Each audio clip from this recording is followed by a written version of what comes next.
When did you first understand the value of freedom, especially economic freedom?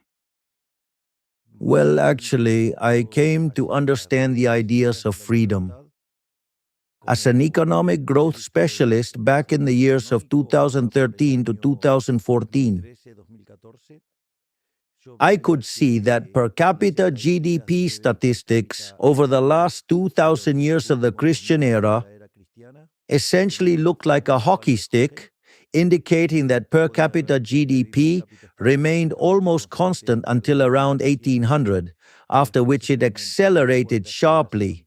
In the same context of that phenomenal increase in productivity and per capita GDP, the population had multiplied sevenfold over the preceding 200 years. So basically, in economics, that means you get increasing returns, and the presence of increasing returns implies the existence of monopolies, concentrated structures, and according to traditional neoclassical economic theory, the presence of monopolies and concentrated structures is not a good thing. But at the same time, one could see that living standards had increased tremendously and that middle-income people ended up living far better than emperors did in the Roman era, and the population had gone from having 95% of people in extreme poverty to less than 10%. And in that context, the question was how it could be that something that had lifted so many people out of poverty, that had improved human conditions so much, could be something bad for economic theory, meaning something was not right. So, in that context, I remember that one of the people who worked on my team suggested I read an article by Murray Newton Rothbard called Monopoly and Competition. I remember reading it like it was today. And after reading it carefully, I said, everything I've taught about market structure in the last 20 years in courses on microeconomics is wrong. This caused a very strong internal commotion in me, so I called this person who used to work with me, and they recommended a place to buy Austrian School of Economics books. And I remember I bought at least 20 or 30 books, which I went to pick up one Saturday afternoon. And when I visited the bookstore, I was fascinated by all the stuff they had there. So I went back the next day and I started calculating how much money I needed to pay for my dog's food. That's my four-legged child. And how much I needed to spend on the taxi fare and food. And then, with what I have left, I spent all of it on more books. And then I started to read very intensively. And I remember, for example, the experience of reading Human Action by Mises, and this was a book that I didn't know about. And I remember that on the following weekend, I started to read this book right from the first page, and I didn't stop until I finished it, and that was a true revolution in my head. And having the chance to read Austrian authors like Rothbard, Mises, Hayek, Hoppe, and Jesus Huerta de Soto, or others like Juan Ramon Rallo, Philip Bagus, and Walter Block, for example. That was very inspirational.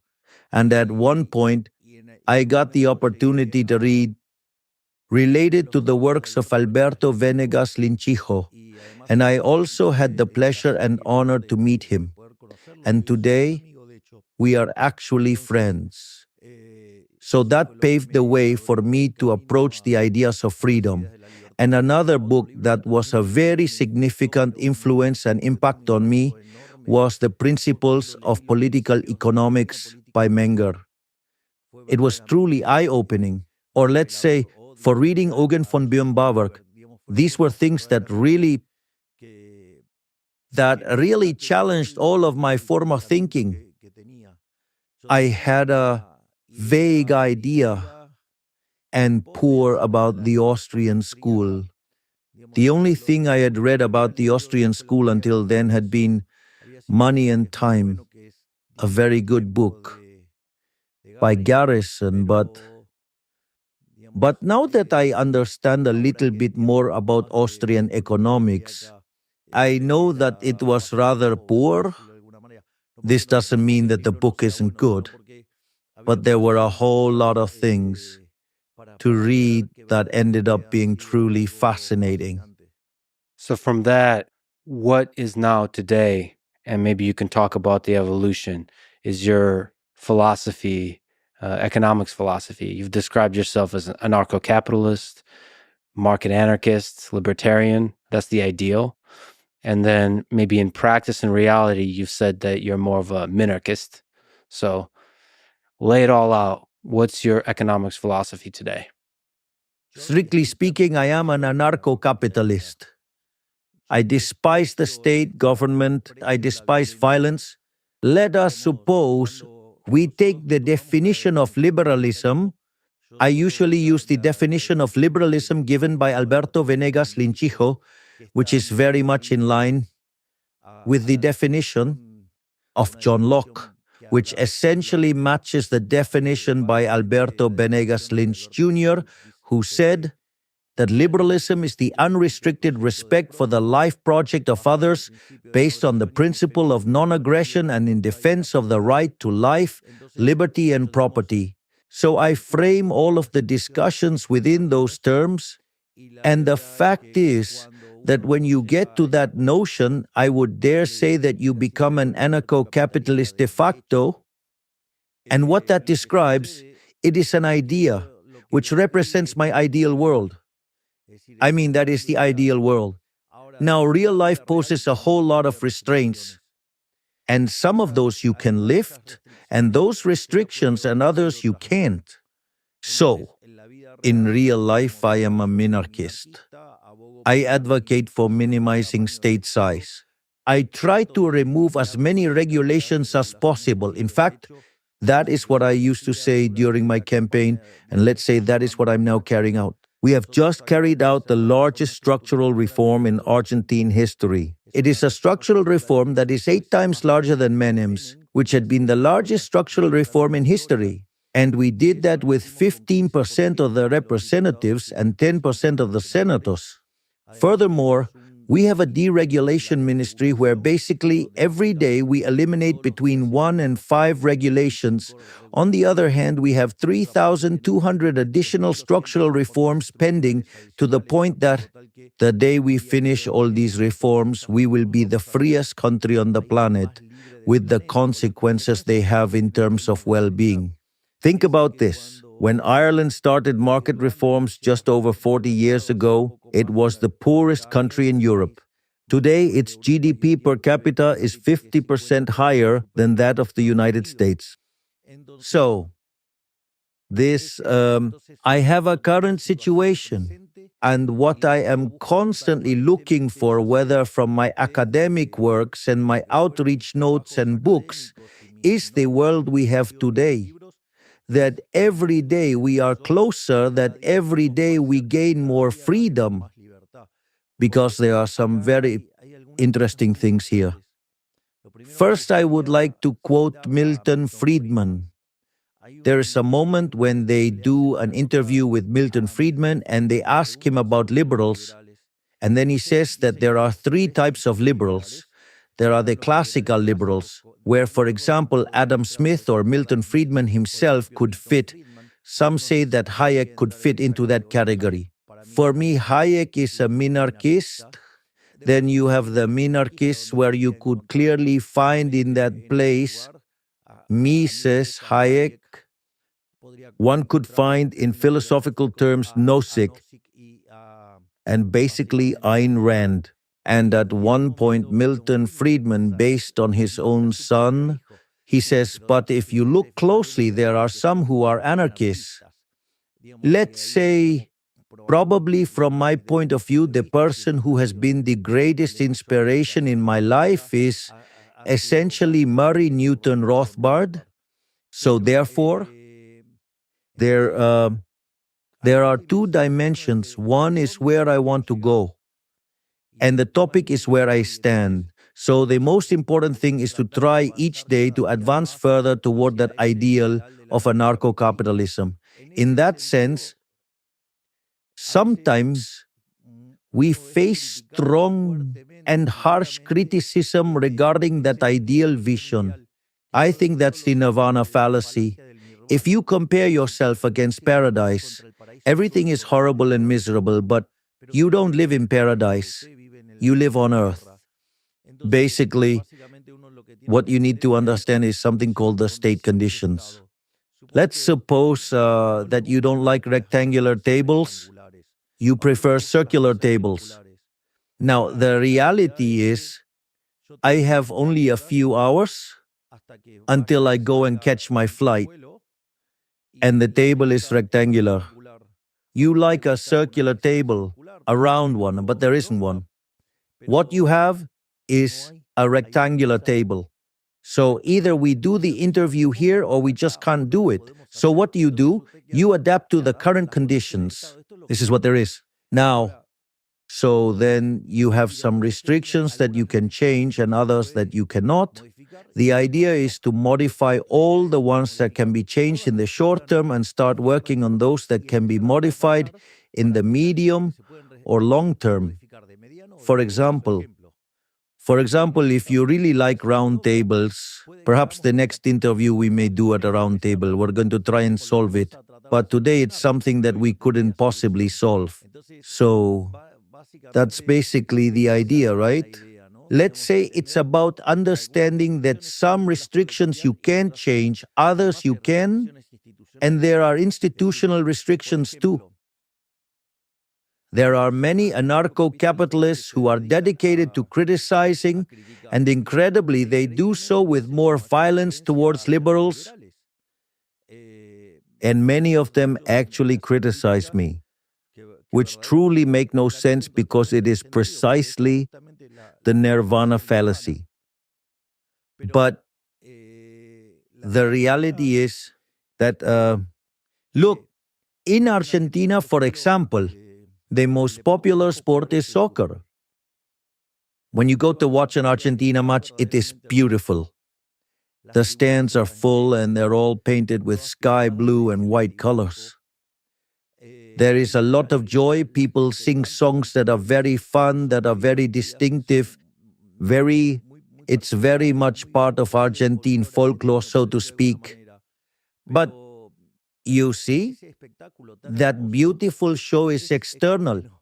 That is to say, it does not determine the outcome. You place the ball in the middle of the field, and no matter how much people shout, the ball doesn't move. The one who moves the ball and scores the goals is Messi. So, what do I mean? If you don't get involved and don't get into it, no, you don't do anything. So, what do I know? Is that there are many liberals, libertarians, and anarcho-capitalists who are really useless because all they do is criticize, let's say, those of us who want to lead the world toward the ideas of freedom. And what they don't realize is that power is a zero-sum game. And if we don't have it, then the left will have it. Therefore, if you level your harshest criticism at those in your own ranks, you end up being subservient to socialism, probably. And also, for instance, you have cases of strong hypocrisy, let's say. I have seen cases of agarists. It's the anarcho-capitalists who criticize Rothbard because he said that you have to get into politics, otherwise the socialists will advance. And it's interesting because some of them, I have seen them proposing agorism. And I remember one of them one day, the police showed up, and honestly, he was peeing himself. So, it's very easy to criticize, propose, and suggest.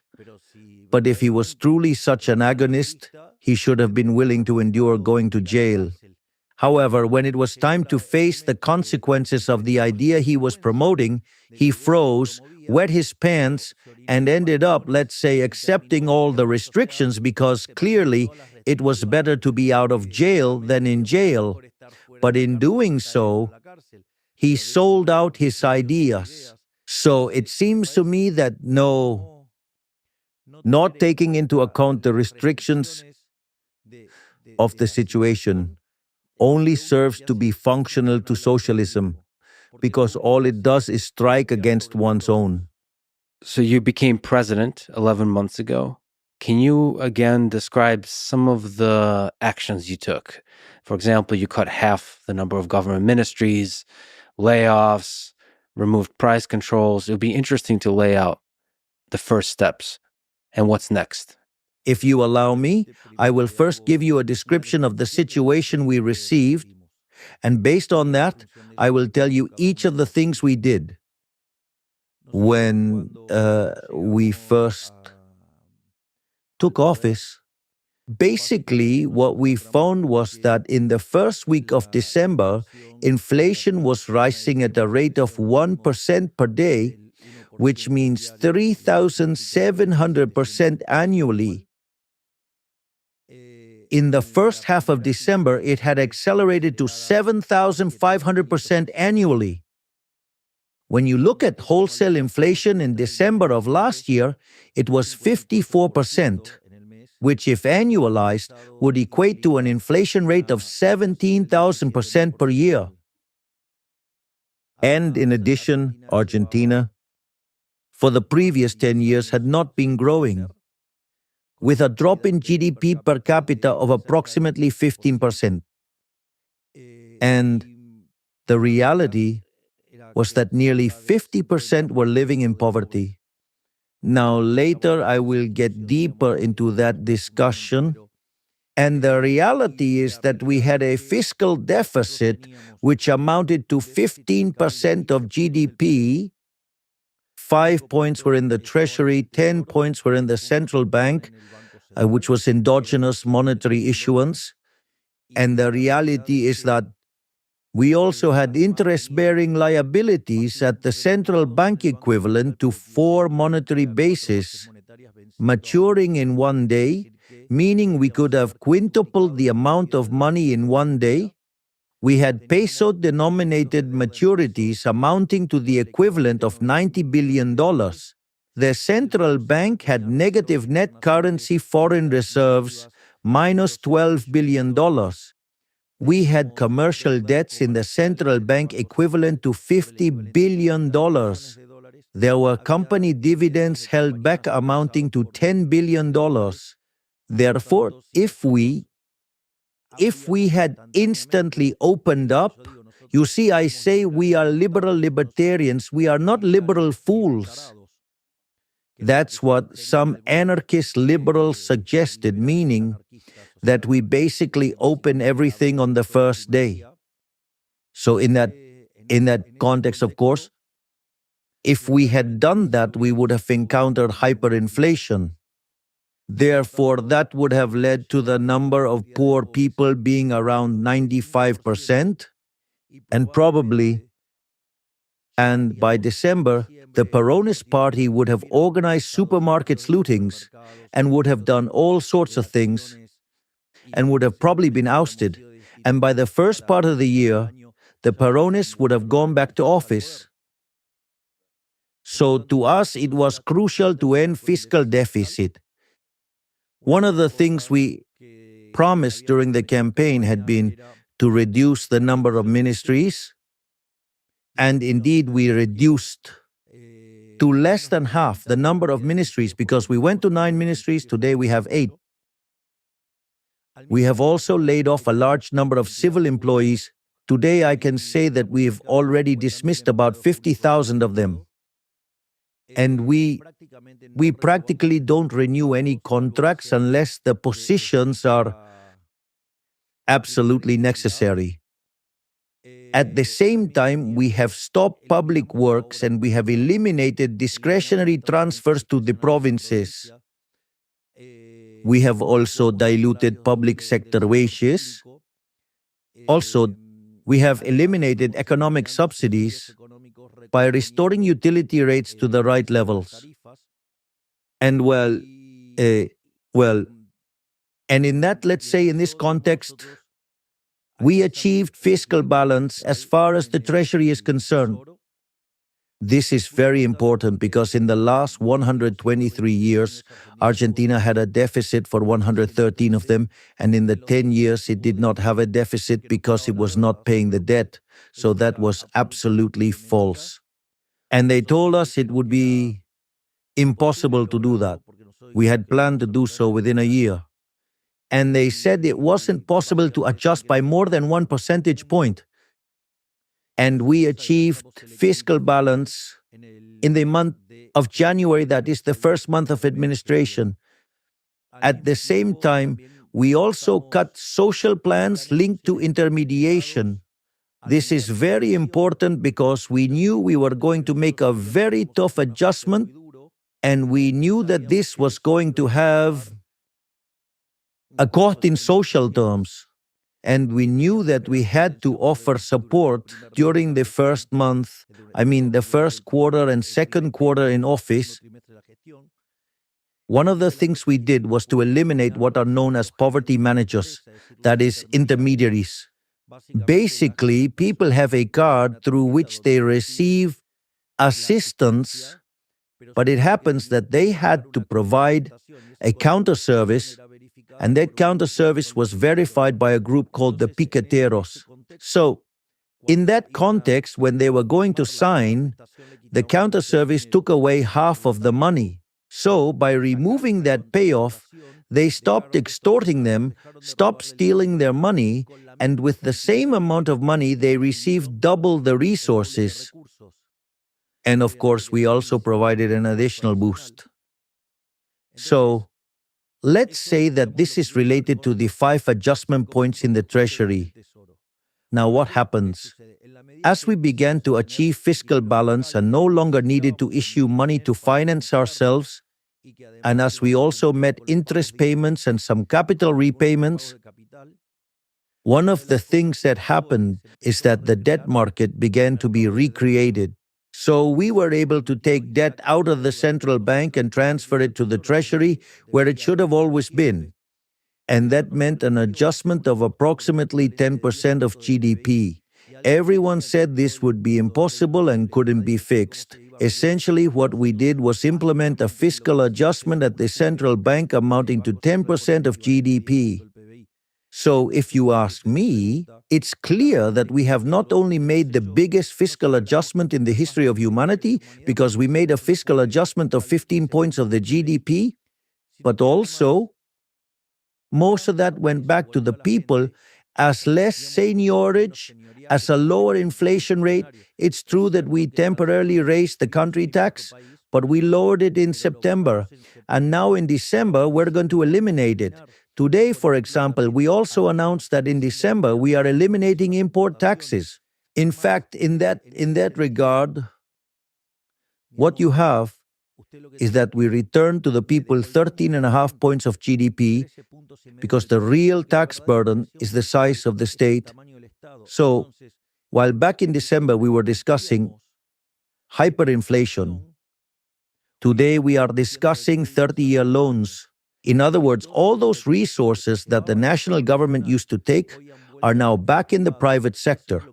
And that's what has allowed it to be very dynamic. And this has 2 very strong impacts. The first one is that if you look at wholesale inflation, it went down from 54% to 2%. So it went down by 27 times. It was divided into 27. So we had inflation at a rate of 17,000% annually, and it's now close to about 28% a year. But it's not only that.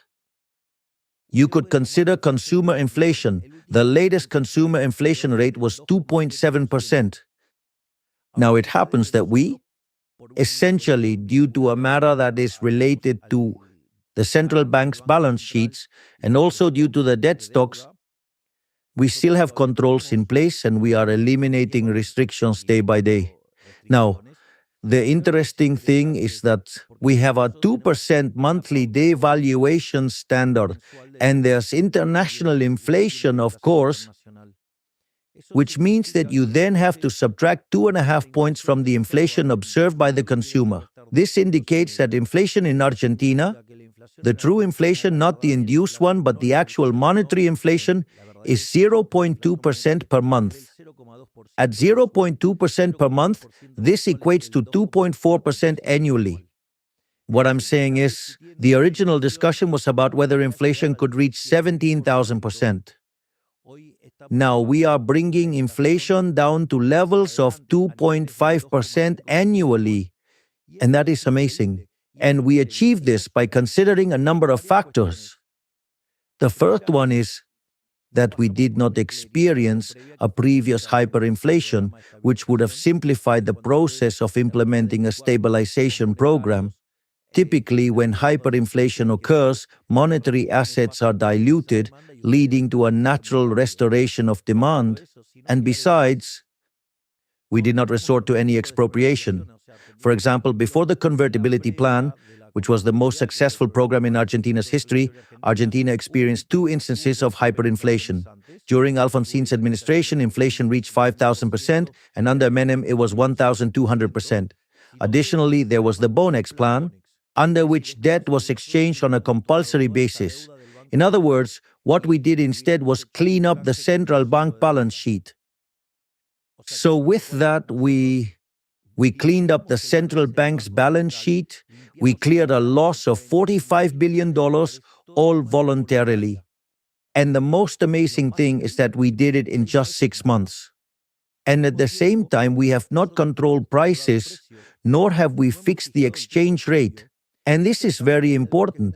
All previous stabilization programs, in an effort to show quick results, used to do this.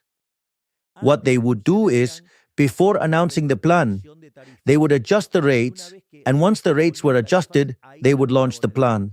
But in our case, we couldn't afford that luxury, so we had to implement it on the go.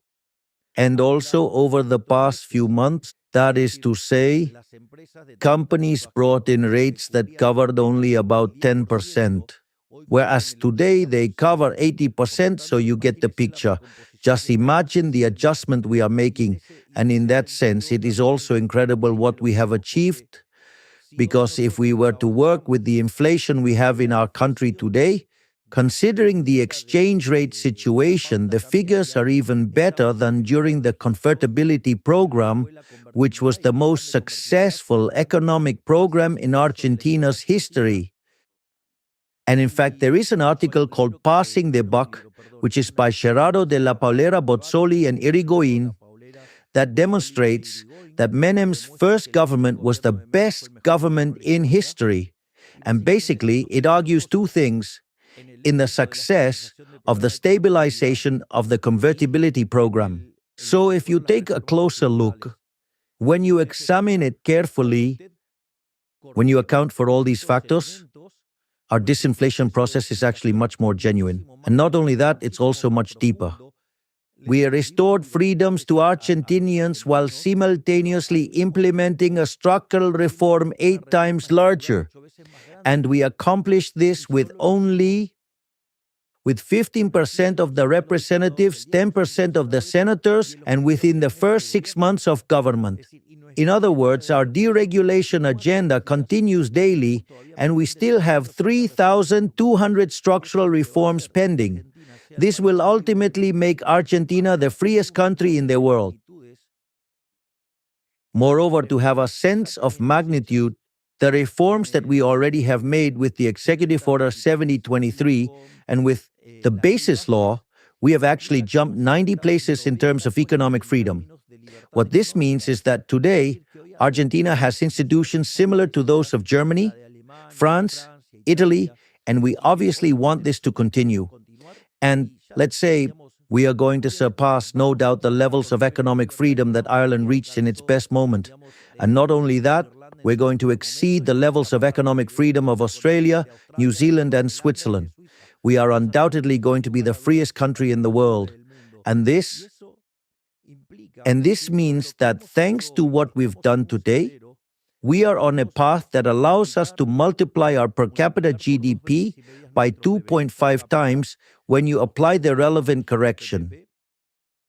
And this, of course, is something very interesting because it implies a huge increase in well-being. And furthermore, Today, the Argentinian economy is already strongly and amazingly recovering.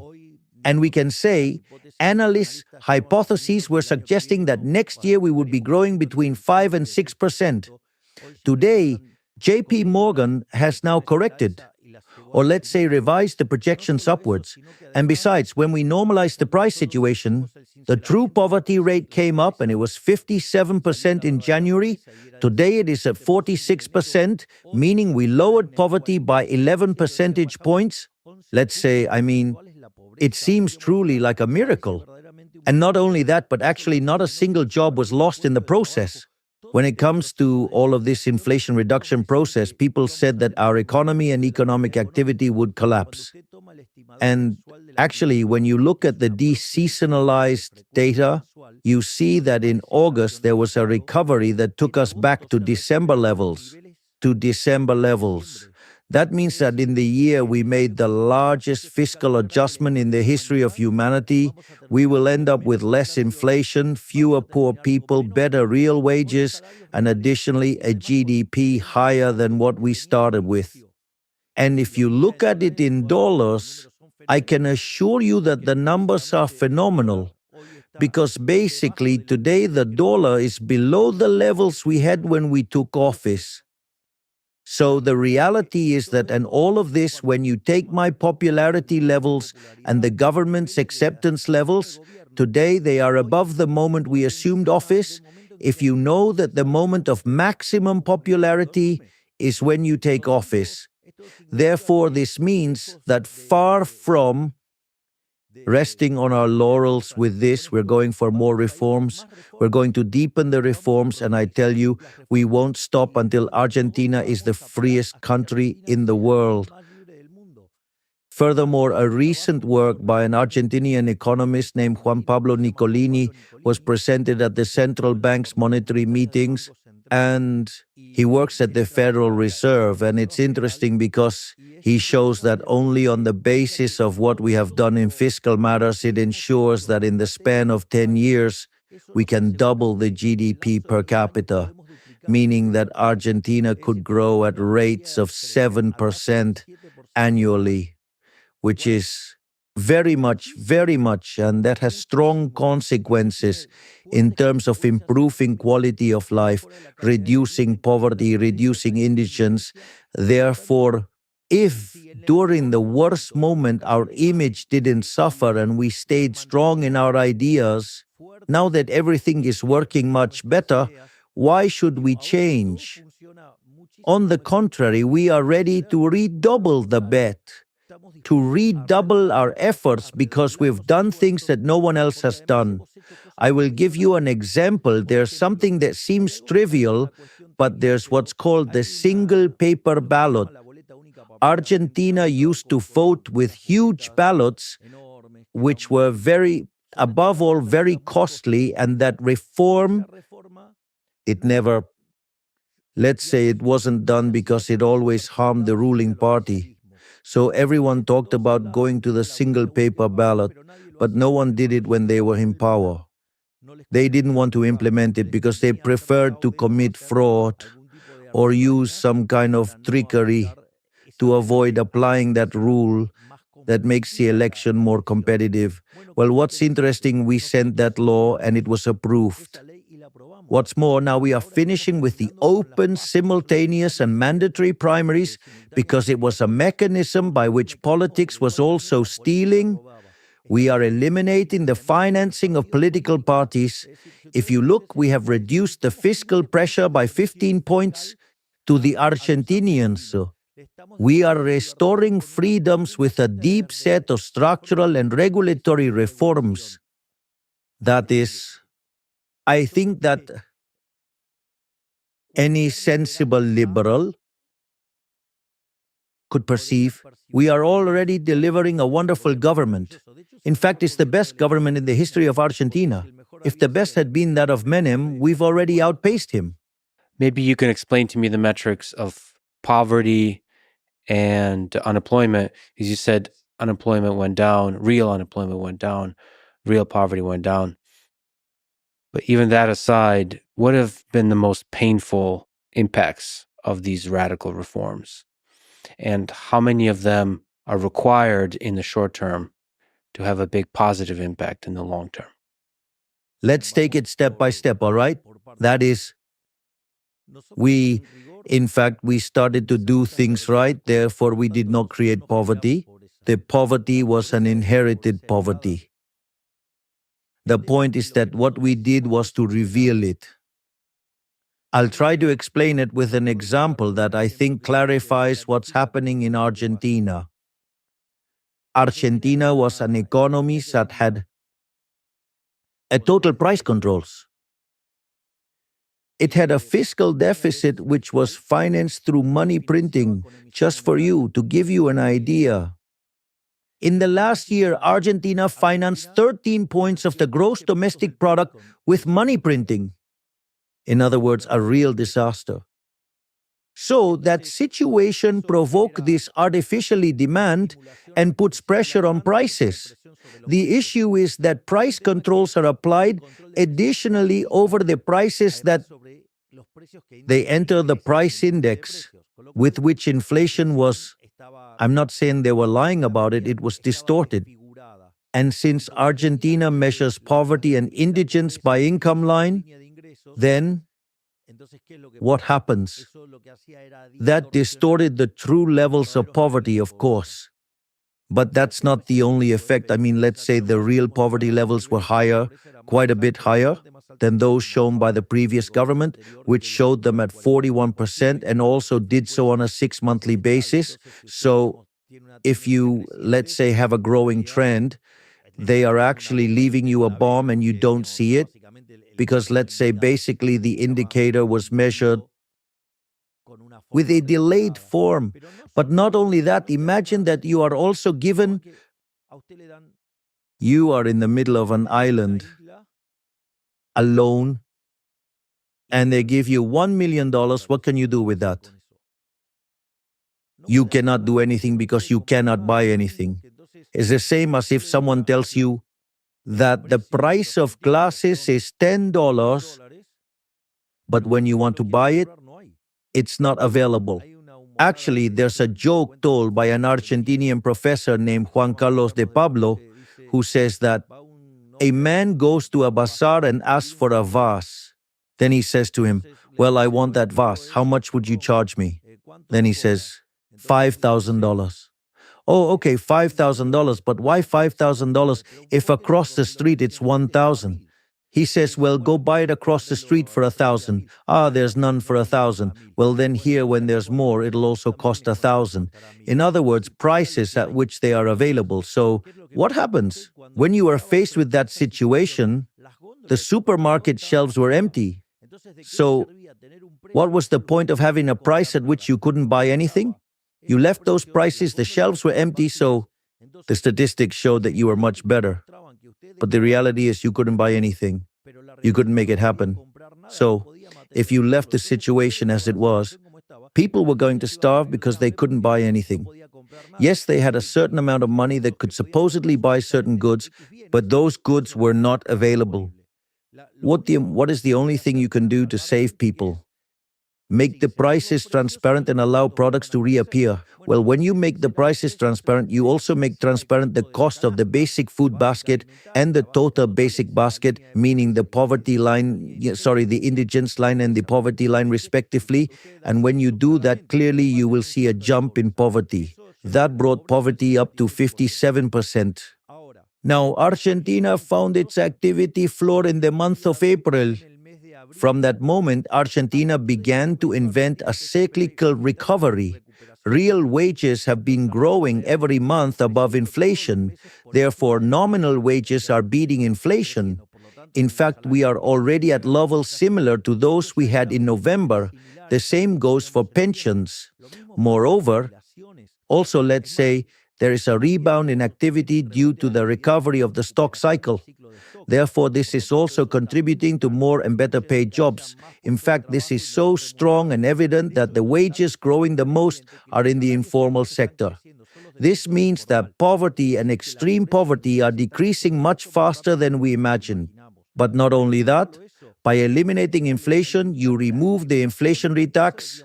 but the real burden is the fiscal deficit, which was 15 points of the GDP. Okay, we temporarily raised the country tax, now we lower it, but we returned that to the Argentinians. We gave back 15 points of the GDP. Not only that, but also, when you eliminate inflation, you remove the distortion of relative prices, therefore the allocation of resources is much better. Not only that, but also with the strong fiscal adjustment we made, we have reduced the country risk from 3,000 basis points to 770. Today, Fitch raised Argentina's rating to triple C. So, what do I mean? That translates into a lower country risk, and interest rates, and that generates an increase in investment, also generates an increase in consumption. In other words, the Argentinian economy is currently in an absolutely flourishing moment. And how is that sustained in the long term? With structural reforms, which we implement daily, deregulating the economy and introducing new laws that free Argentinians from the many oppressive measures that have burdened it over the past 100 years. You've spoken about the caste, the corrupt political establishment. So there's a lot of powerful people and groups that are against your ideas. What does it take to fight when so much power is against you? Look, we have fought against corruption like never before in Argentina. In fact, when we took office, for example, there were about 900 roadblocks per year. That is, people who made a habit of blocking the streets. They prevented free movement. And besides, they were given social plans, and they were given a lot of money. If you remember, when I started by explaining the cuts, one of the things I said was that we removed the middlemen of poverty, in other words, the managers of poverty, those who lived by stealing from the poor. Well, that is a huge source of corruption. In fact, when we did that, 2 days later, one of the most renowned and influential piqueteros called for a demonstration. He claimed that 50,000 people would attend because he was actually expecting 100,000. So he wanted to showcase it as a success. And so then, let's say with the decision made in human capital to cut their funding, the anti-blockade protocol was also enacted, where those who blocked the streets wouldn't receive welfare benefits and those who broke the law would go to jail. All of that. And also, we were informing this through transportation channels. Well, in that march, they expected to have 100,000 people there. And actually, it turned out to be 3,000 people. And from that point on, they didn't block the streets anymore. We also evidently put an end to that corruption. One of the things that also generated a lot of corruption was public works. Another thing that led to significant acts of corruption were the discretionary transfers to provinces. In general, these transfers were made to the provinces with accounting as obscure as possible. So, the national government, in collusion with the governors, let's say, the money ended up being used for other things. Not only that, with which we have already done many things. Furthermore, the Ministry of Human Capital is always filing complaints in court, not in the media, in court. Acts of corruption like never before in Argentine history. Not only that, but also in terms of condemning corruption. That is, we have done, for example, 2 days ago, it was condemned. Cristina Fernandez de Kirchner got a sentence for corruption. I mean, due to corruption, and the next day, that is yesterday, we took away their privileged pensions. At the same time, we have discovered that Kirchnerism used disability pensions for acts of corruption. For example, there is a city that has more disability pensions than people. In other words, to give you an idea of the things being done in Argentina. And also in Argentina, we have restored freedom to the judiciary. We do not pressure the judiciary. And this is so true that during my government, not only was Cristina Fernandez de Kirchner convicted, but also the two terrorist attacks carried out by Iran were condemned. So, if there is a government that is truly fighting against corruption, it is us. Not only that, but also with each deregulation, it is a privilege that we take away either from a politician, a prebendary company, or a power group. That is also very powerful. No one in Argentina has ever fought against corruption the way we have. In fact, I will move on to something that is deeply corrupt and one of my great battles: the corruption of the media and social media. That is to say, I removed the official advertising. That's why you will see that even though we generate wonderful news, every week in large quantity, the media speak terribly. In other words, they demand to have a monopoly on the microphone. That is, they are entitled to insult, hurt, offend, and they don't want anyone to bother them. And they expect me not to even respond. That's why a large part of journalism in Argentina hates the X network. And that's why we, the liberal libertarians, love the X network. Because we can all say what we want. However, let's say these supposed journalists who defend freedom of expression, actually what they want is to censor the ideas they don't like. And of course, because they are leftists, because they are wokes, because they can't stand the competition, because if they had to fight face to face, hand to hand, on a level playing field, when it comes to ideas, they would lose because they were a failure in the economic, social, and cultural aspects. And also, we must not forget that those murderers called socialists killed 150 million people. So they clearly cannot fight on equal terms. Therefore, they demand that social networks have censorship and that the truth cannot be told to them. Because when you tell a socialist the truth, they cry, claiming it's hate speech. No, it's not hate speech. It's that you are useless people who have ruined the planet. They have made the planet much worse. And fortunately today, thanks to social media, especially due to the enormous and brave work of Elon Musk and the role of Twitter, today, X, right, allows information to flow, which makes it possible, let's say, to expose politicians and also expose the media. And that's why journalists in Argentina are so violent. Why? Because before they could, for instance, a journalist went and, for example, he would go to a person and he would throw a folder at them and say, if you don't give me X amount of money, I am going to publish all of this and tarnish your reputation. And I know for a fact a case of a journalist who carried out this extortion twice to a businessman. That businessman told him that he wasn't going to pay. And evidently the journalist did it. Obviously, they went to court, there was a trial, and that journalist lost both times. But that process is very slow, and in the meantime, they smeared. So since the justice system takes a long time, so what is the problem? The problem is that in the meantime, your life got dirtied. So why can journalists do all this? Well, that's why they dislike X.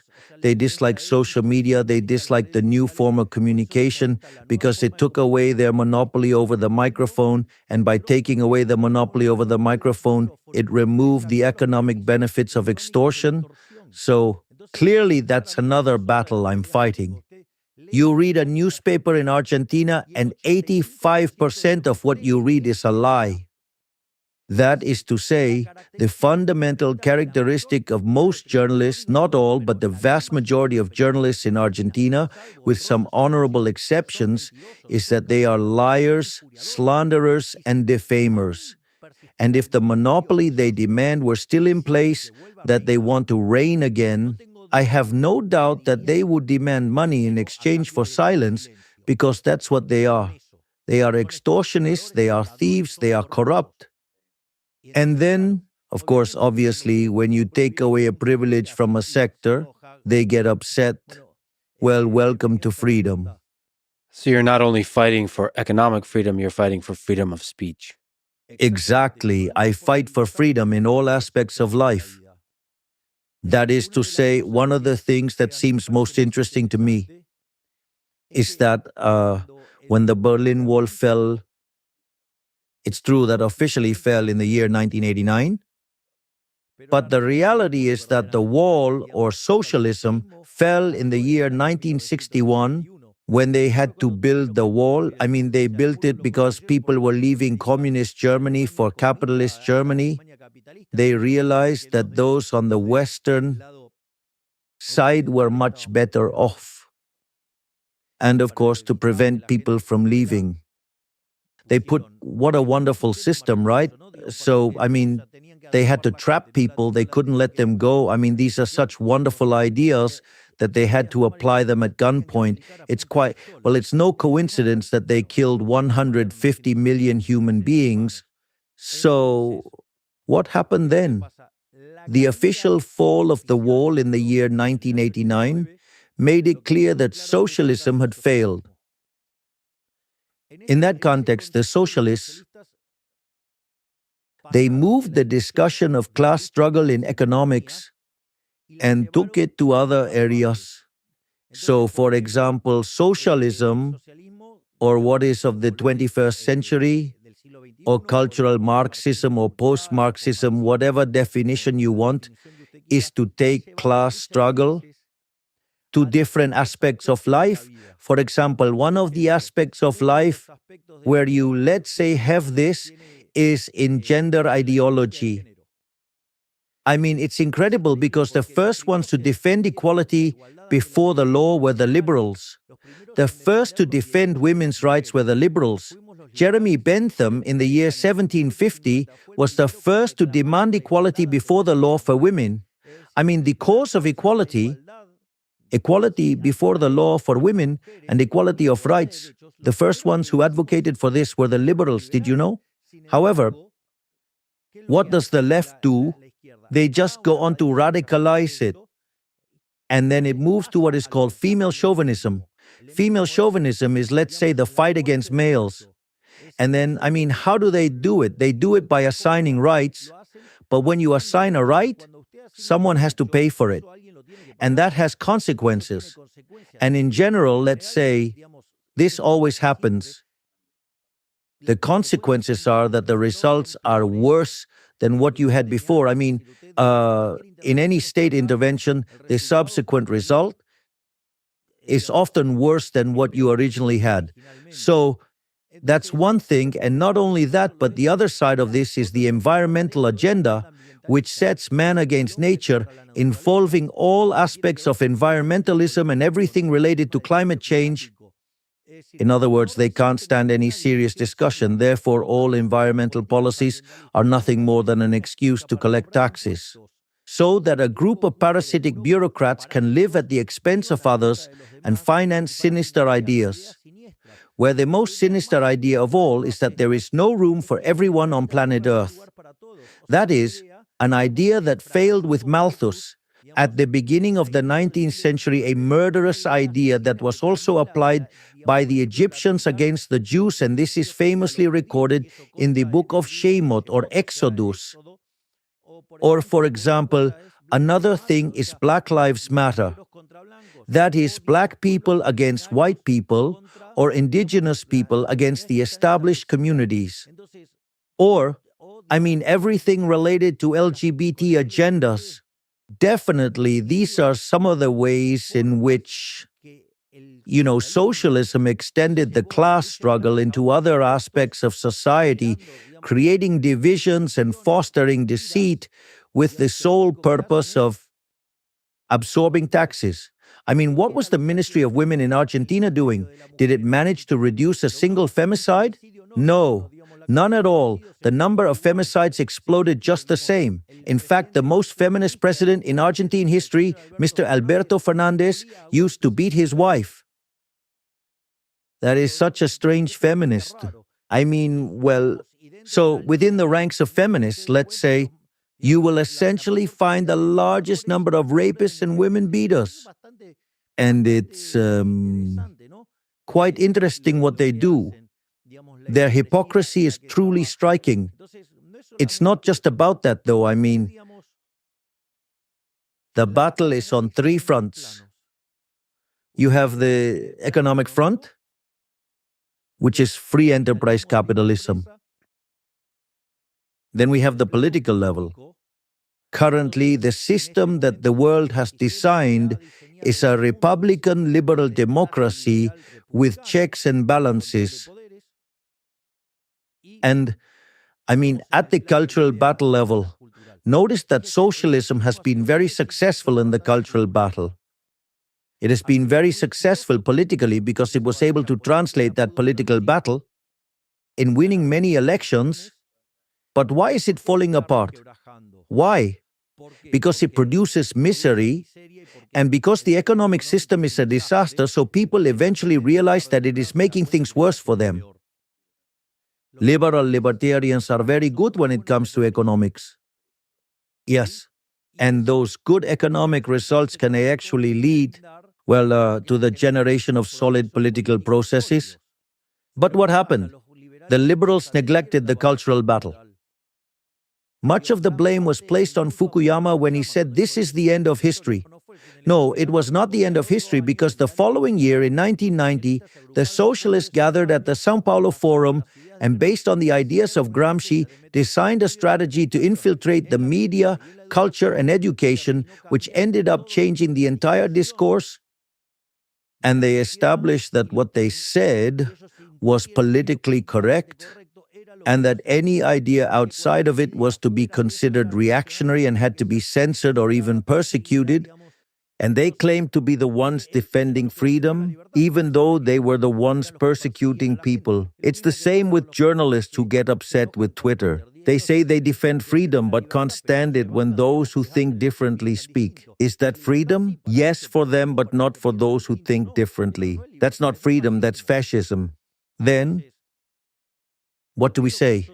Then we must fight on the economic front, and I believe we are implementing an extremely successful economic program that is being recognized worldwide.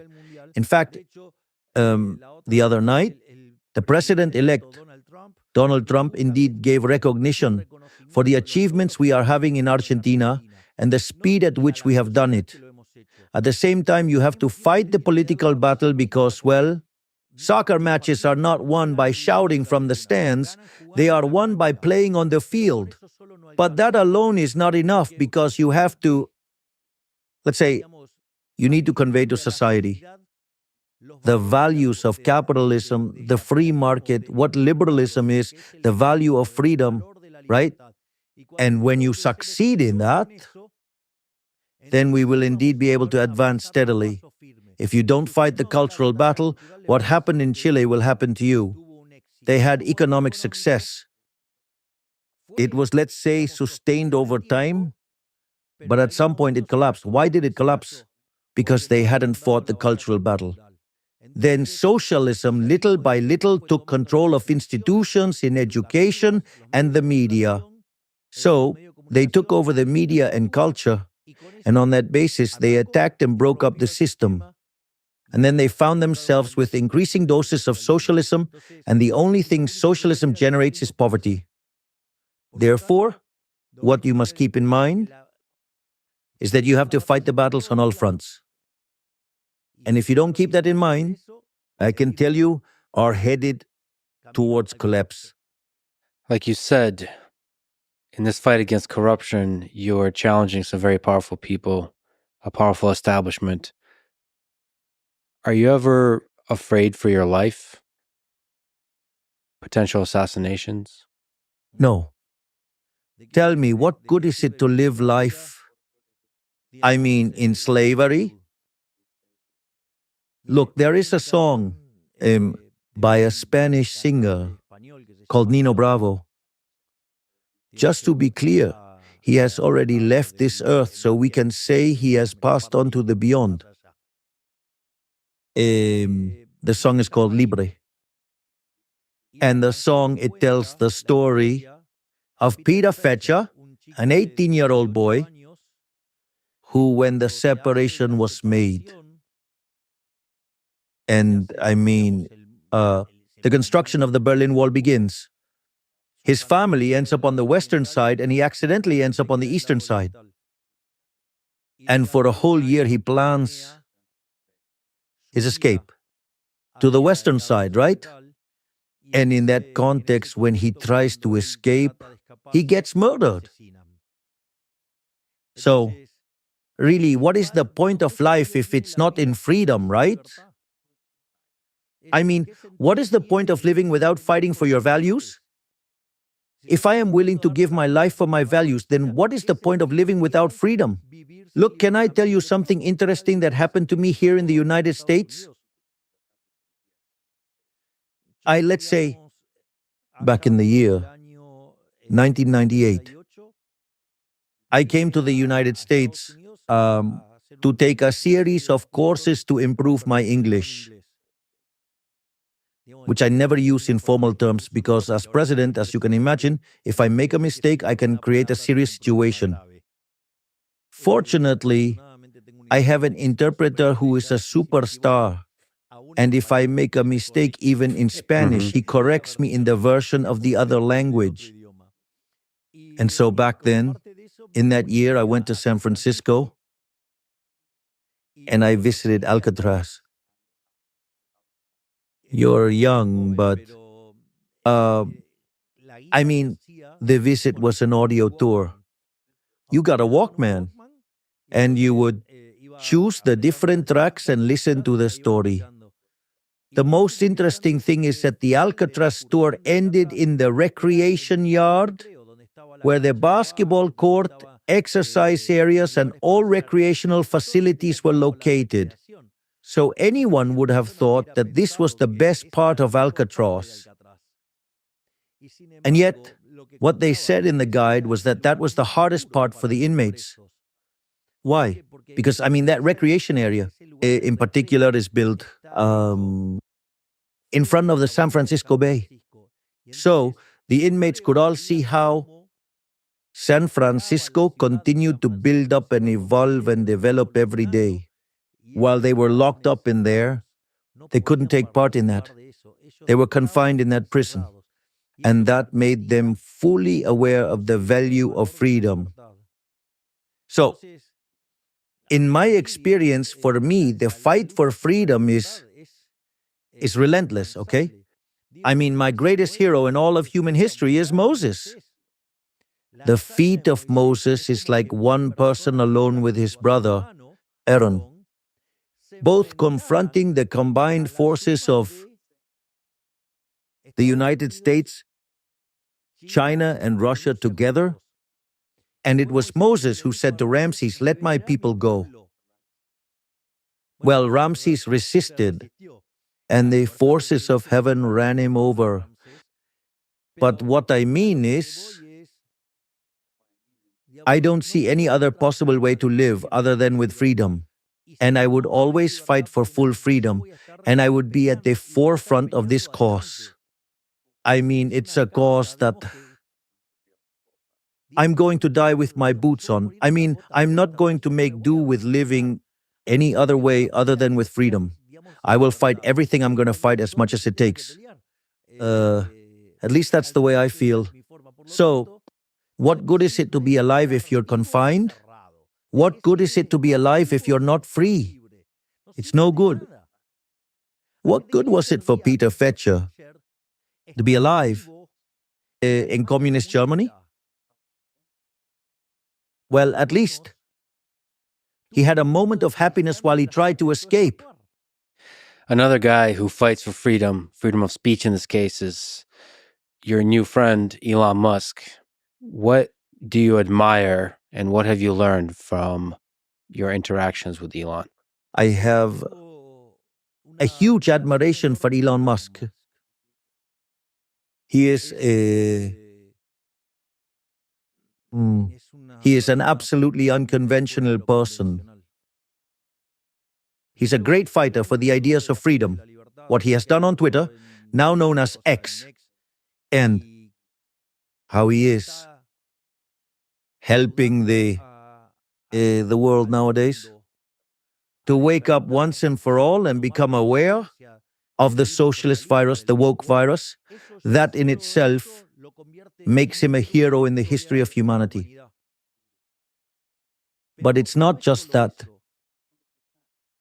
One of the things that happened to me is that when I went to first talk to him, I thought I was going to meet a successful businessman and that I would have a typical successful businessman conversation who understands business and that some of his business slightly more exotic.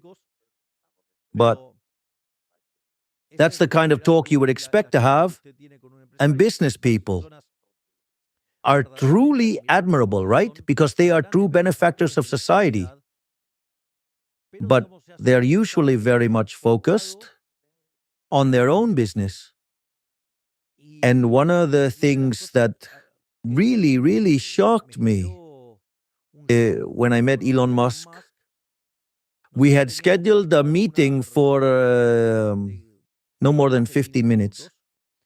The first time we were in the meeting, for a little over 45 minutes because he was about to miss his flight. So obviously, if someone as important as him doesn't fly as planned, it has to be rescheduled, and he loses a lot of hours. Imagine, every minute is very valuable. And one of the things that happened was that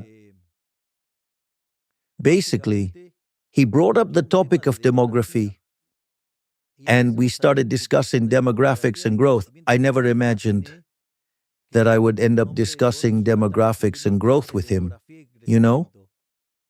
And another very fun thing was that something funny he said to me was that since we shared our vision regarding demographic issues and the need to populate the planet, he asked me, now what about you? When are you going to move in that direction? I mean, I said, oh, look, I have 5 children. And he said, well, the 4-legged ones don't count. That was the first meeting I had with Elon Musk. The second meeting was when here at the universities we started seeing anti-Semitic demonstrations where basically Palestinian flags were displayed and Jews were harassed and persecuted. And at that moment, when we had that second meeting, he showed himself to be very deeply involved with that and brought up the issue of the cultural battle. So, I mean, it's not quite conventional even in the political field. During our last talk, which lasted for about 2.5 hours, right? One of the things we talked about was freedom and what was at stake for the United States in this election. Therefore, he is a person, honestly, I can say he is well above average. I mean, a person of unconventional intelligence, right? And also he is very charming. So, I mean, again, I have a great admiration for him. And I really interact very closely with him. He is very interested in what our Ministry of Deregulation is doing, which seeks to remove regulations. But at the same time, he works with another person who is also interested in the chainsaw approach. And so, I'm very pleased because they are going to try and replicate the model we are implementing in Argentina. And also, Donald Trump himself is very enthusiastic about this. So, and anything in the way of reducing regulations and cutting public spending and taking government out of the equation means more freedom for the people. So I'm very pleased with what's going on. And with Trump's victory, because the United States will be better off, Argentina is going to be better too.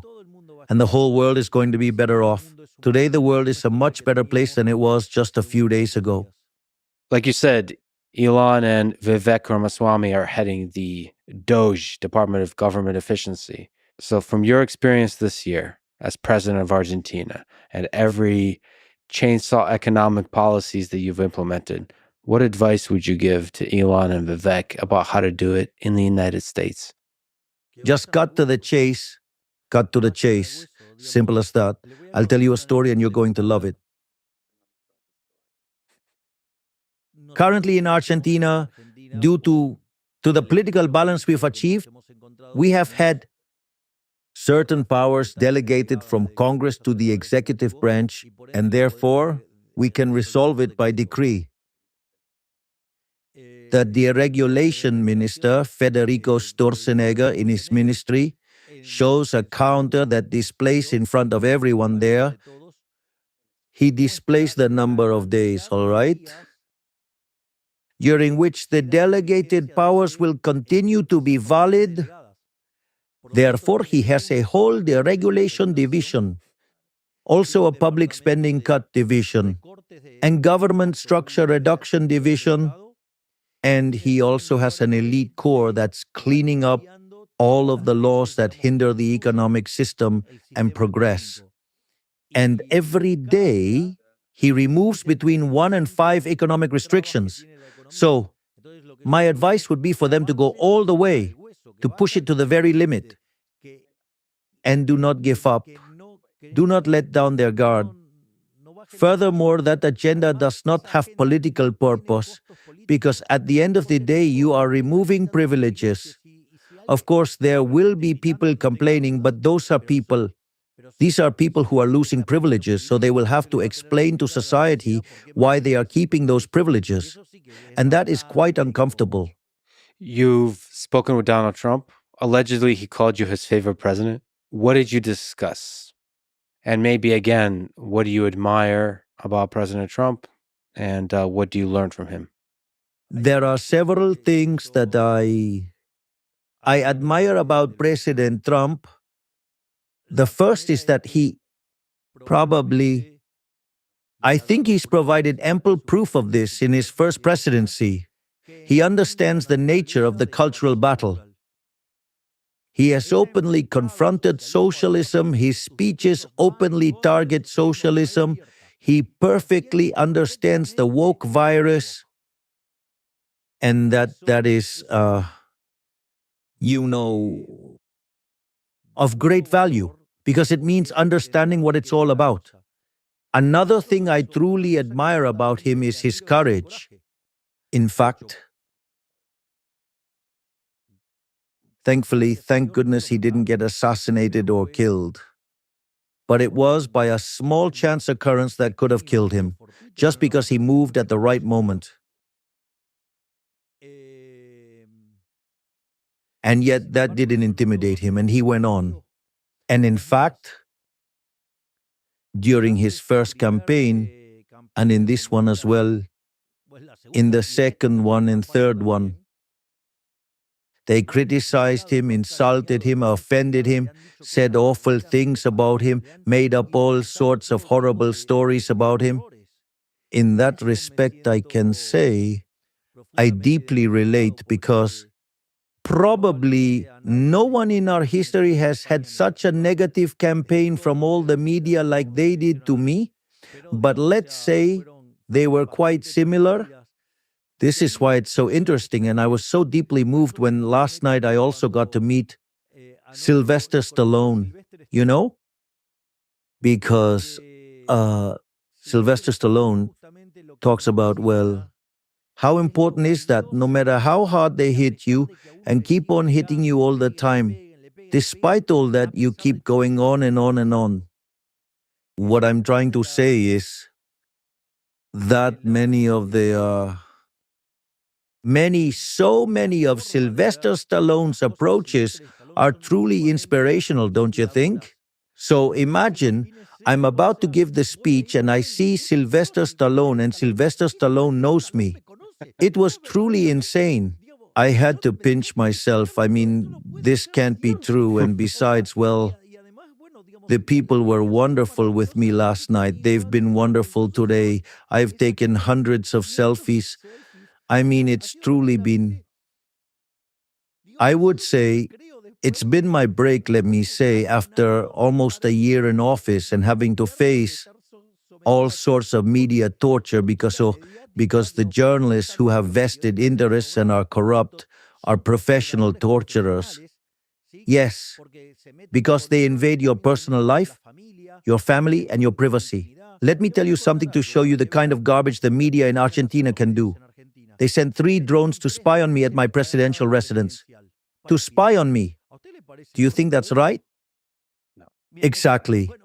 But that kind of thing happens in Argentina, not to mention the many lies and horrible things they say. I, for instance, remember that time when my father was hospitalized. My father is a man of a really strong character who has had 2 heart surgeries, all right? And one day a journalist was saying all sorts of lies about my father. My father was hospitalized well, and he almost died of a heart attack. So that kind of thing is what journalism and the press do in Argentina. So they start to attack your private life, your mother, your father, your sister, even my dogs that I absolutely adore. They are the most wonderful beings in the universe. They even target my 4-legged children. So imagine that I've been in office for nearly a year as president, and since they can't criticize my management except by lying and distorting the numbers, they meddle with all these things they have been doing all the time since the year 2021, when I officially entered politics. So, and I've seen what they've done to Trump. So, that also makes me relate a lot to him because he's a true warrior. He's a Viking. He's a Viking. He's literally a Viking.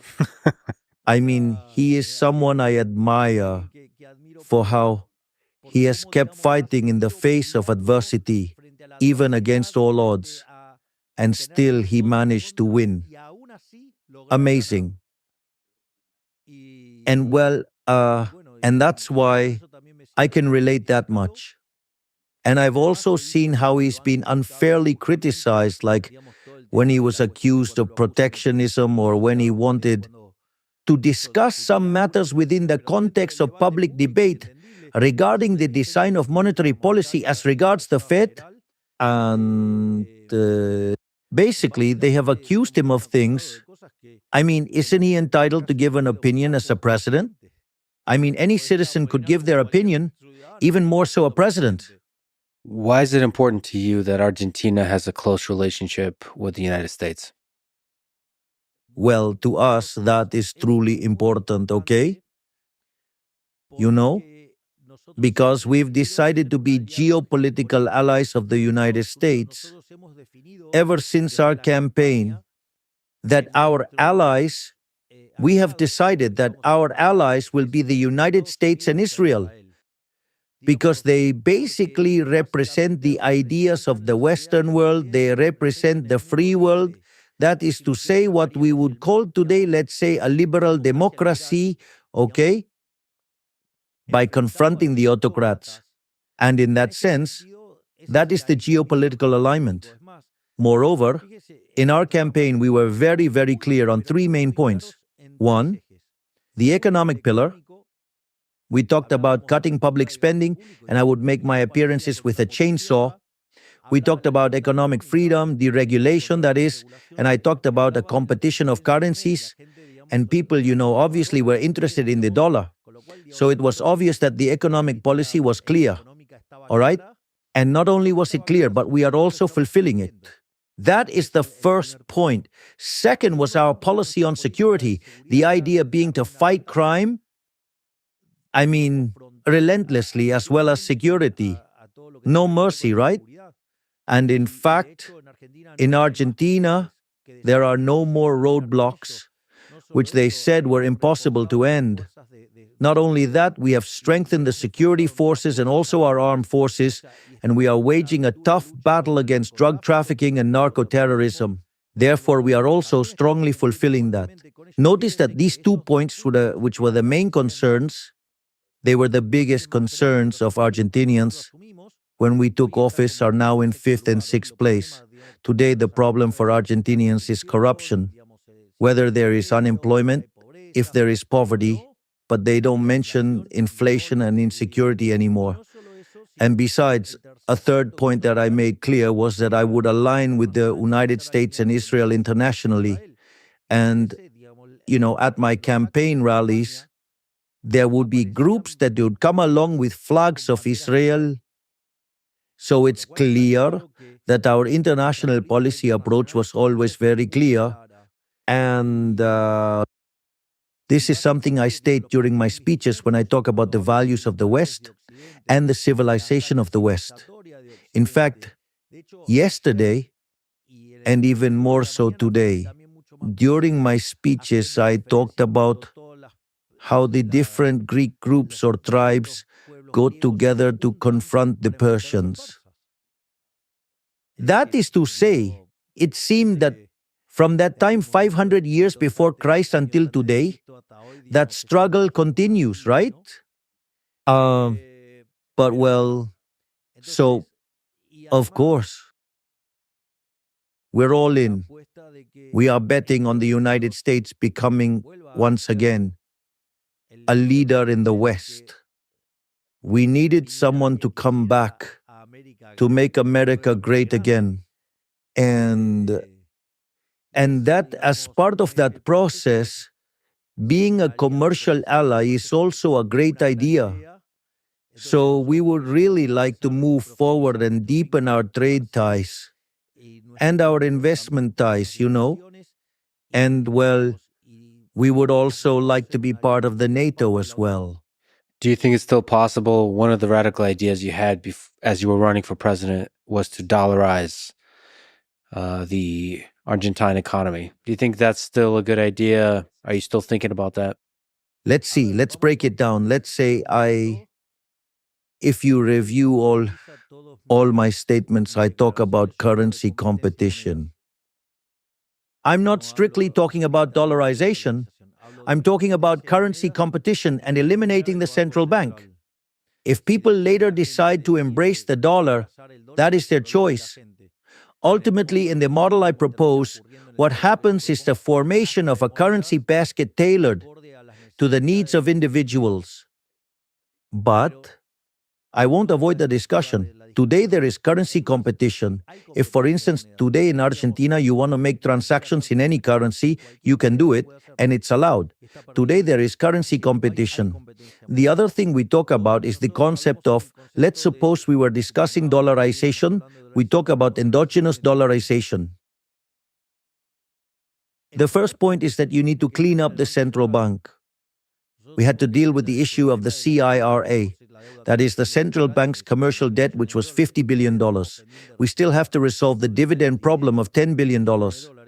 And in the meantime, we did a write-off and cleaned up the central bank's balance sheet by $45 billion. So you can't just close the central bank if it is bankrupt, because you need to redeem the whole central bank debt, which is about the issuing of money and the interest-bearing liabilities. So once we've finished with the interest-bearing liabilities, it'll leave us with the monetary base. Therefore, today we have a regime where the amount of money is fixed, the monetary base is not growing, and as demand for money increases, since people can use dollars, they don't need to go and sell the dollars and make the peso appreciate, but they can do transactions in dollars. So, as the economy grows, you will have a greater share of dollars relative to pesos. And at some point, the amount of pesos compared to the dollars will be so huge, relatively, that closing down the central bank will be done easily, which means this is working. Of course, if you were to give me the money right now, I would go ahead and dollarize. I'd have no problem with that. For example, I did have a proposal for this, and this could have worked because the largest creditor of the Argentine treasury is the central bank. But central bank bonds were trading at 20 cents. If I had sold those bonds at 20 cents, and nowadays they are trading between 60 and 70, with the whole bunch of Neanderthals that are the opposition, who, besides being ignorant in economics, also have bad intentions, I would be in jail today. Let me ask you a very important, difficult question. I'm a huge fan, have been my whole life, of Diego Maradona and Messi. So, who to you is the greatest football player of all time? The way I see it, I have seen Maradona play, all right? I saw Maradona play in the past. I used to watch him, and I saw him during his last year at Argentino Juniors, before Boca Juniors, in the year 1980, and I saw him in 81. Playing for Boca, I saw him play in the youth selection in Japan in 1979. I truly have immensely enjoyed the talent of Maradona, but without a doubt, the best soccer player of all time, not just from Argentina, of all time, even better than Pelé, is Messi, of course.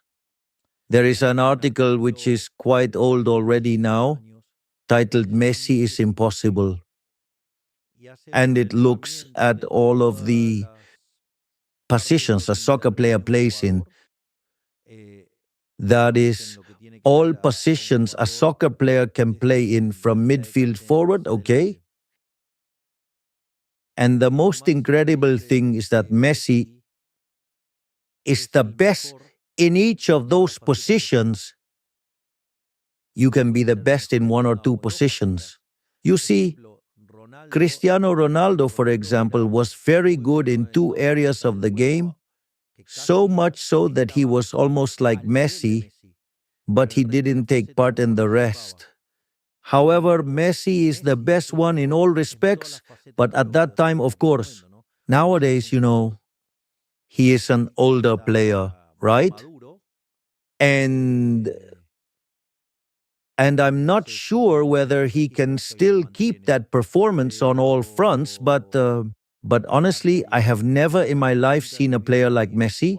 I have never seen no one like him. For real. If you look at the number of goals he scored, I correct that considering the goal average in the days of Pelé. Compared to Messi's golden era and his career now, the number of equivalent goals is much greater than that of Pelé. Therefore, without a doubt, Messi is the greatest soccer player of all time. Of all time, no one compares to him. But it's not just the numbers or the World Cup win, it's the moments of genius on the field. Messi is unlike any other in that way. Messi does things that seem technically impossible. They seem physically impossible. The moves he makes don't respect human logic. It's like watching Usain Bolt run. It doesn't feel possible. He moves in a way that doesn't respect human logic. Am I right? Did you watch the 1986 World Cup with Maradona, with the hand of God, with the game against England? What was that like? Oh, yes. I do remember that very well.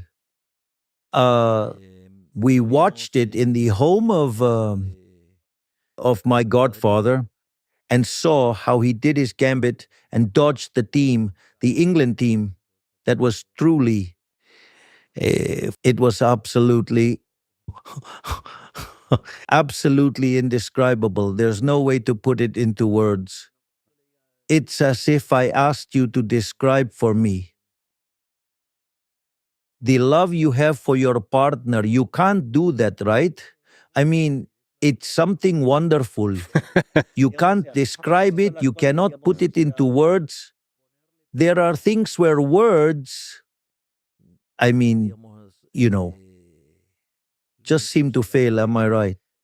I really think that there are times when humans, or some humans, not all of them actually, some humans have the privilege of being able to vibrate closer to God. Some Puccini arias, for example, when you listen to them, when you listen to the famous aria from La Rondine or the famous aria from Gianni Schicchi, I mean, you get the feeling that he was getting that dictated by God. How can you put that into words? You can't. There's no way you do that.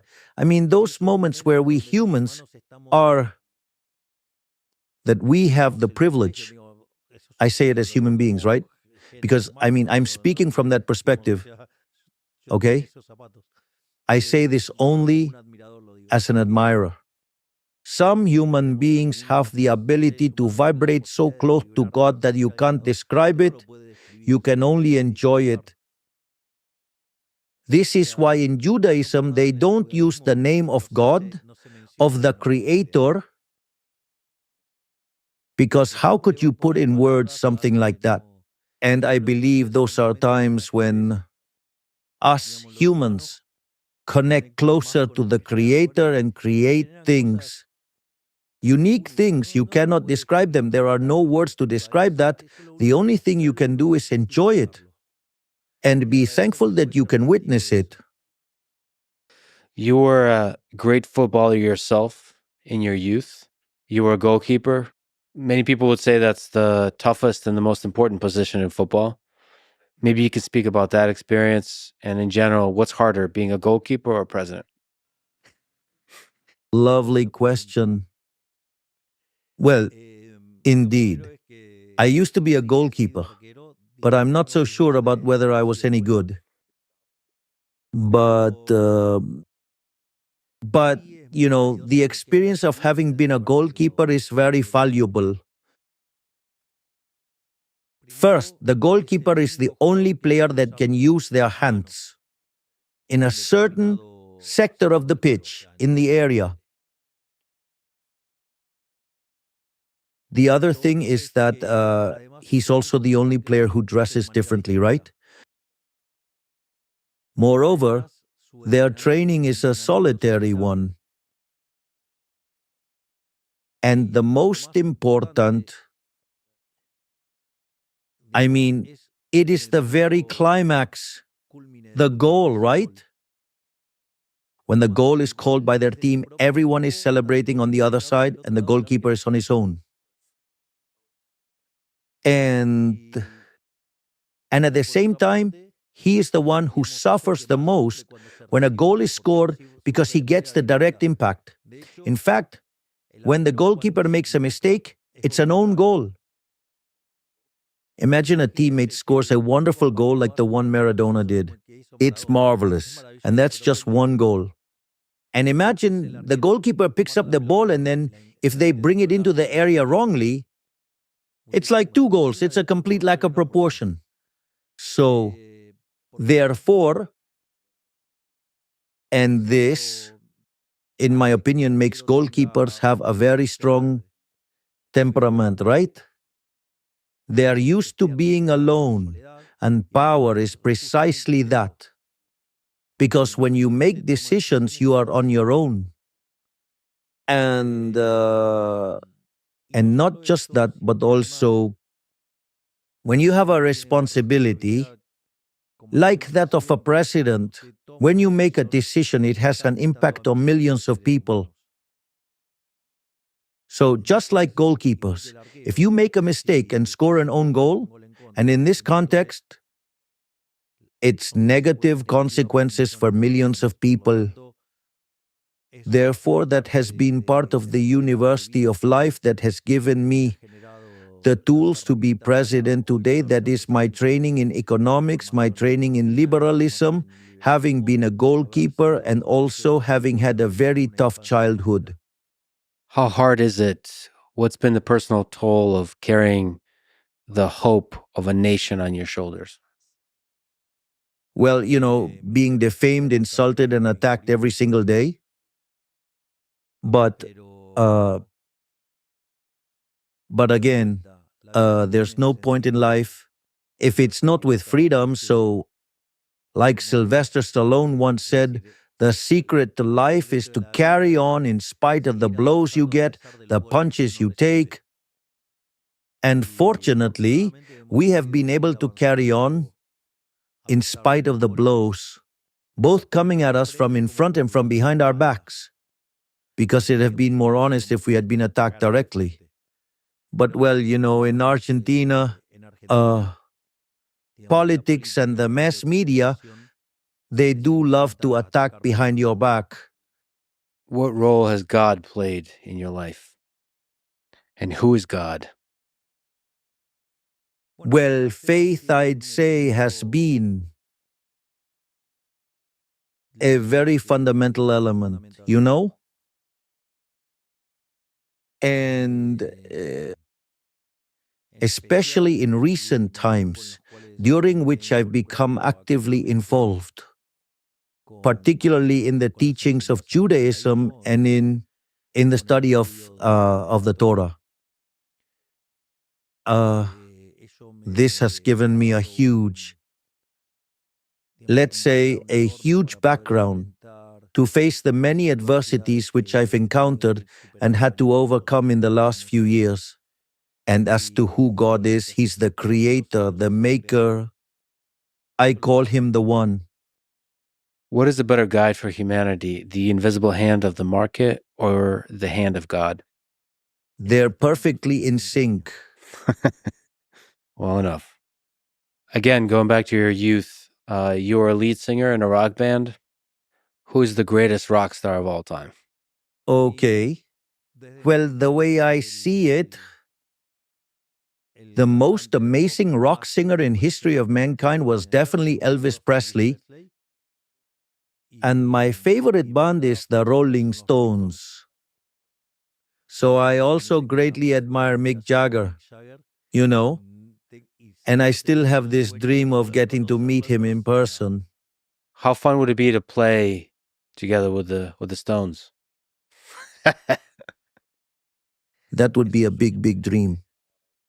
Uh, don't get my hopes up because I set goals and then I go and achieve them.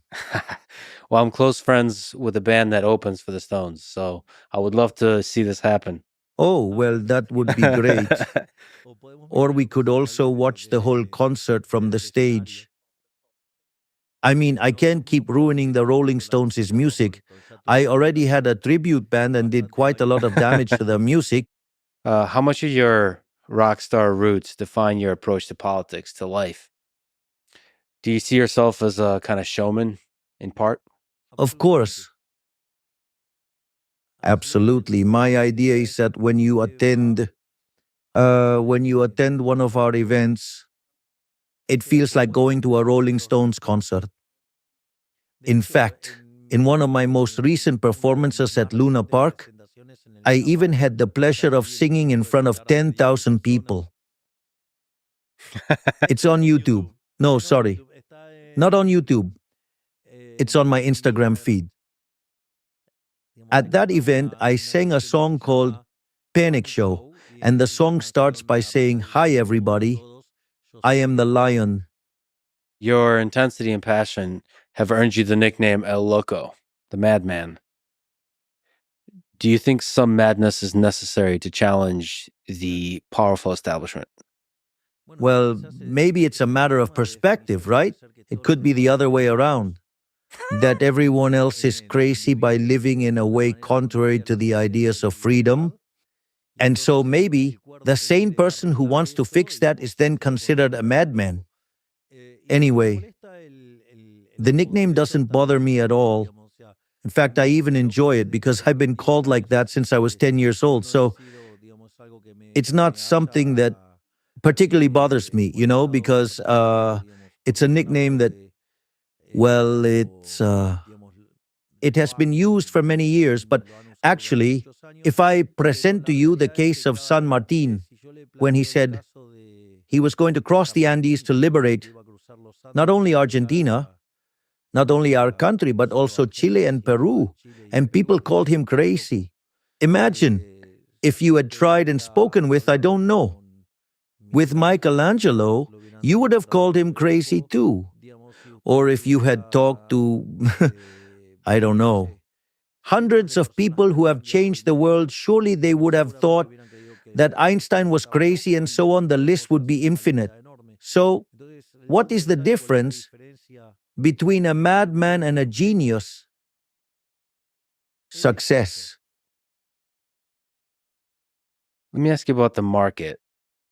It's so interesting from your view of the world, how powerful the market is at figuring out what's best for society.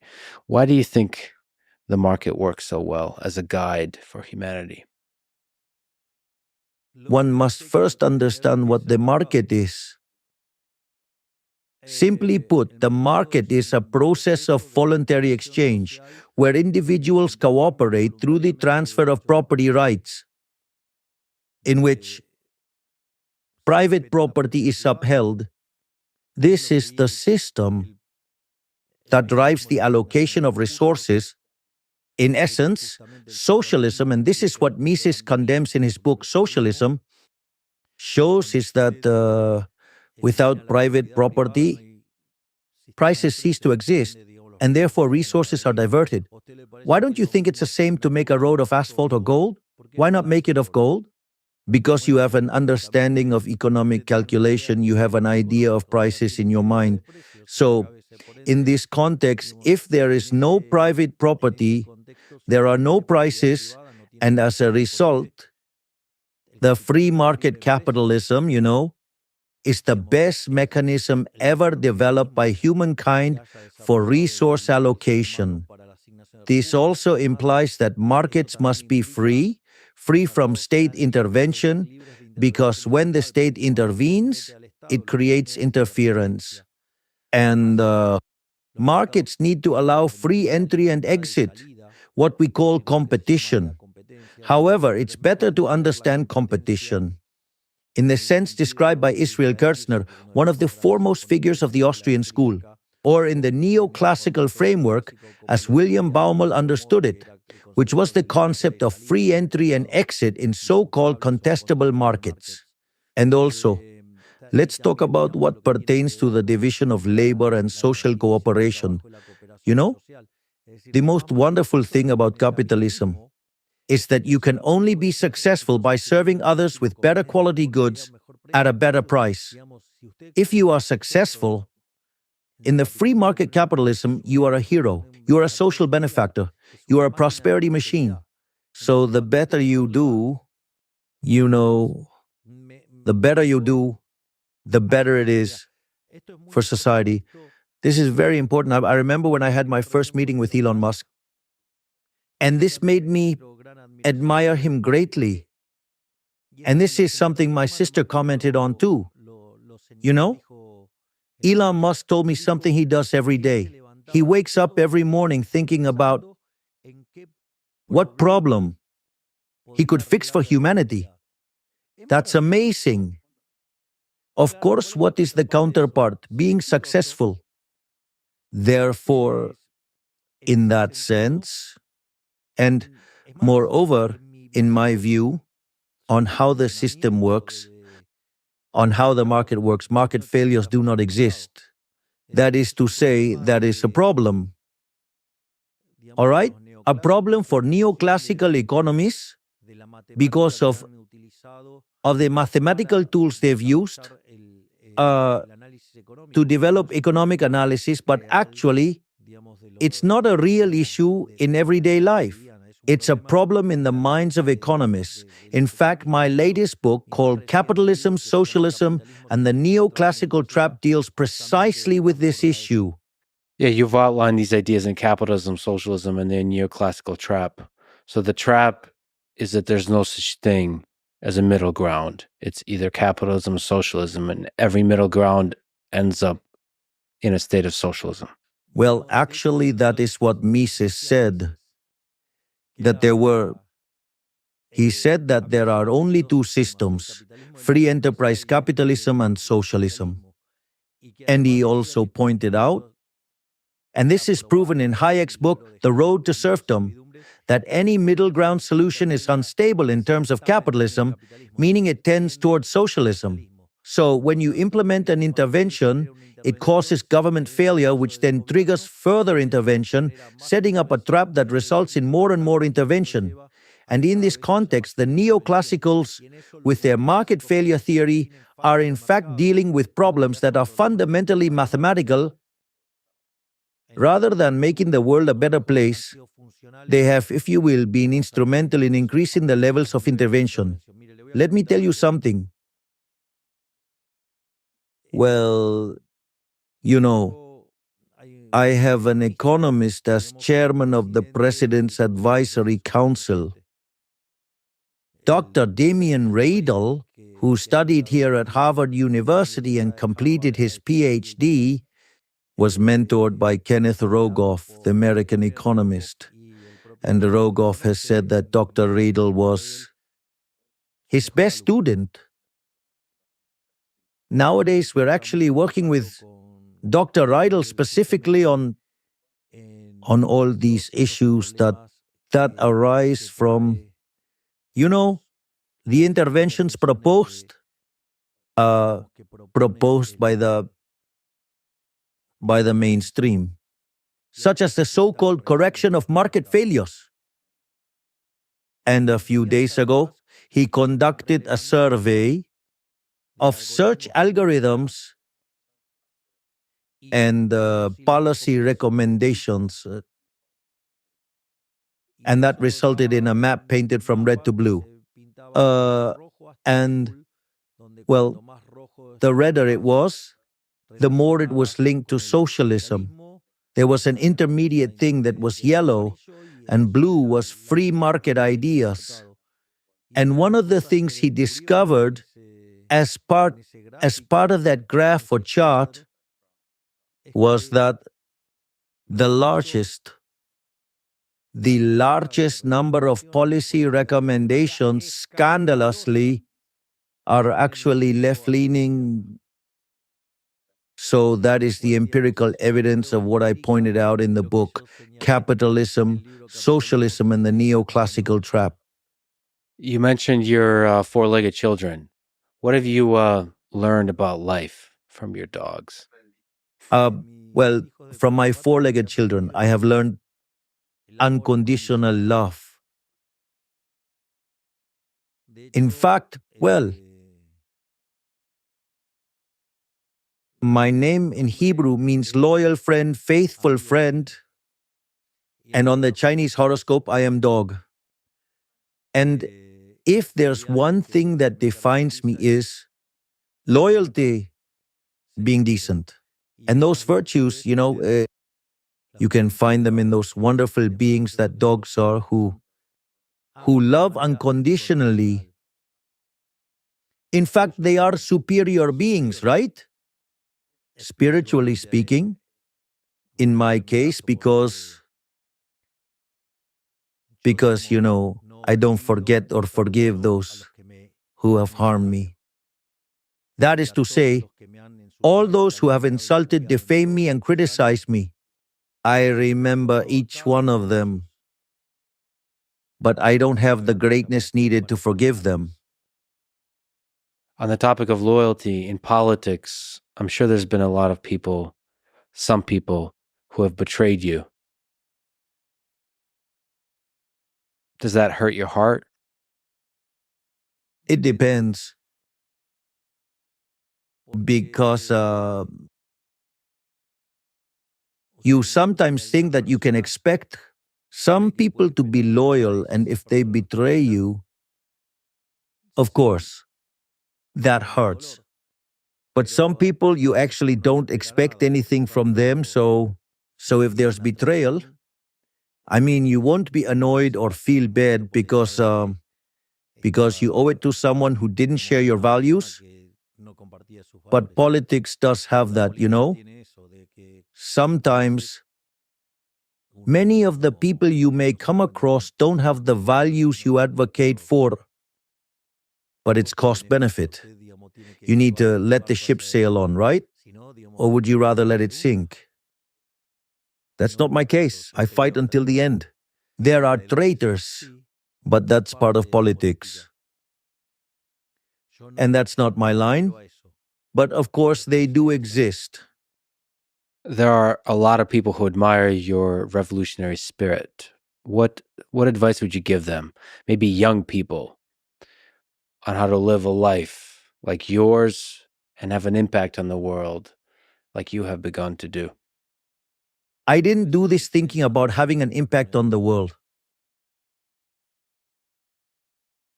I have defined what makes me happy, and I live according to that.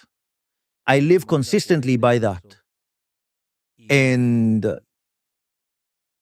And most importantly, I would say never give up. Moreover, and above all, never be half hearted. I would rather cry because I failed rather than not crying because I never tried. I mean, I'm a perfectionist, so when I do err, of course, I have a bad time. But still, I prefer to go and get things done. If it goes wrong, it's part of life. But I will never have to regret not having done what I thought needed to be done at that moment. All right? What gives you hope about the future of Argentina and the future of humanity? Well, the fact that thanks to social media and to the whole tech revolution going on, every day more and more people are becoming aware of how important freedom is to live in peace and prosperity. And I believe even though bureaucrats and the elites fight untiringly to enslave us, a wave of freedom has been unleashed, which if we do wage the fight, will have a much better world. What does your famous words of Viva la Libertad, how did that come about and what does it mean to you? Long live freedom, damn it. That first started while I was giving my book presentations. At the end of my presentation, I would say, Viva la Libertad, carajo. And that really stuck with me since then. Without thinking about it, throughout my life, it was going to continue being present. In fact, today, my presentations, all of my speeches end with, may God bless the Argentinians. May the forces of heaven be with us, and viva la libertad, carajo. The first phrase reflects my faith in God fervently, and that I'm deeply thankful to the Creator for the wonderful things He has bestowed upon me daily. The second one has to do with a quote from the book of Maccabees 3:19, which says that victory in battle doesn't depend on the size of the army, but on the forces of heaven. This has to do with the victory of the Jewish people, the Maccabees, against the Greeks, and how they recovered the temple. And the last one, well, is my war cry. Well, there's no better way to end it. Thank you for being a warrior for freedom. And thank you for talking today. Thank you very much indeed for your interview, and thank you for being so well educated, because very often interviewers are not like that, and you did have windows to play foul and you didn't, and I recognize that, and I thank you for that. Thank you.